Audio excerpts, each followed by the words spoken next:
এশিয়ার প্রথম ইউনিক ডিজাইনের সেতু দ্বিতীয় ঈশ্বরগুপ্ত সেতুর নির্মাণের কাজ চলছে জোর কদমে। এই সেতু নির্মাণ হলে হুগলি, নদিয়া সহ পার্শ্ববর্তী বিভিন্ন জেলা থেকে কলকাতা বিমানবন্দরে যাতায়াত হবে আরও সুবিধার। মাত্র 40 মিনিট এবার পৌঁছে যাওয়া যাবে কলকাতা বিমানবন্দরে।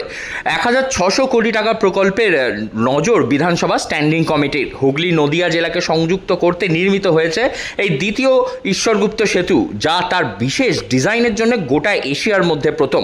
প্রায় এই বহুমূল্য টাকা ব্যয়ে গড়ে উঠছে এই অভূতপূর্ব প্রকল্প। ডেনমার্কের খ্যাতনামা ডিজাইনার কনসালটেন্সি সংস্থার সঙ্গে এই সেতুর নকশা তৈরি করে দিয়েছেন, যা এই প্রকল্পকে একেবারে আন্তর্জাতিক মানের করে তুলবেন বলে মনে করছেন। আজকে কল্যাণীতে যে নতুন সেতু হচ্ছে, প্রায় 1700 কোটি টাকা খরচ করে হচ্ছে, আপনারা জানেন। সেই সেতু স্ট্যান্ডিং কমিটি বিধানসভা থেকে পরিদর্শন করতে এসেছিলেন, কাজের কত অগ্রগতি হয়েছে। এলএনটির অফিসে একটা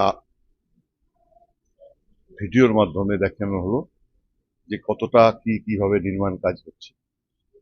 ওনাদের বক্তব্য অনুযায়ী প্রায় 70% কাজ আমাদের শেষ হয়ে গেছে, 30% কাজ বাকি আছে।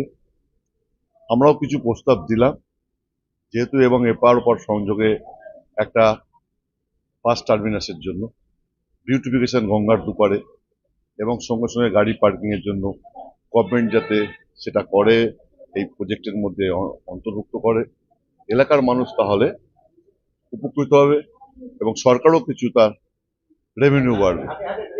আমাদের পঞ্চাননতলা ব্রিজের ওখান থেকে যেটা হুগলি রেন্ডে আছে, সেটা আমরা বলেছিলাম যে এখানে কিভাবে ওখানকার মানুষ নামবে, ওরা না বলেছেন আমরা দুদিক দিয়ে আলাদাভাবে একটা সিঁড়ি করে দেবো যাতে মানুষ যাতায়াত করতে পারে।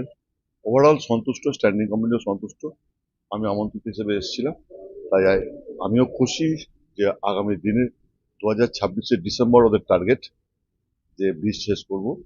তো আমরা আশা করছি 2026 ডিসেম্বরের মধ্যেই শেষ হয়ে যাবে। 2018 সালের শুরুতে প্রায় 2000 কর্মী ও ইঞ্জিনিয়ারদের নিয়ে এই সেতুর নির্মাণের কাজ শুরু হয়।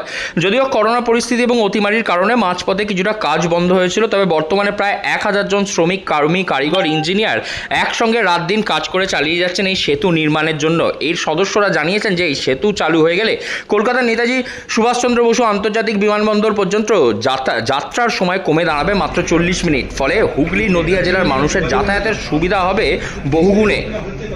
আমাদের শুরু হয়েছে 2018-তে, তারপর তো কোভিড পিরিয়ড হলো, তারপর অন্যান্য কারণের জন্য এটা কমপ্লিট করতে পারিনি। এখনো মোটামুটি উইদিন 1 ইয়ারের মধ্যে আমরা কমপ্লিট করার চেষ্টা করছি।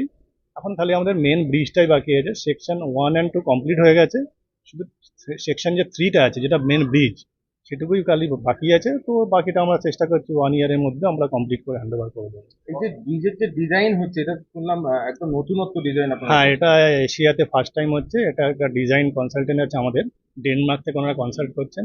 বাকি পিডব্লিউডি আছে, রাইটস আছে, আর আমরা এলএনটি তো আছি। আমরাই মেনলি এক্সিকিউশনটা করছি।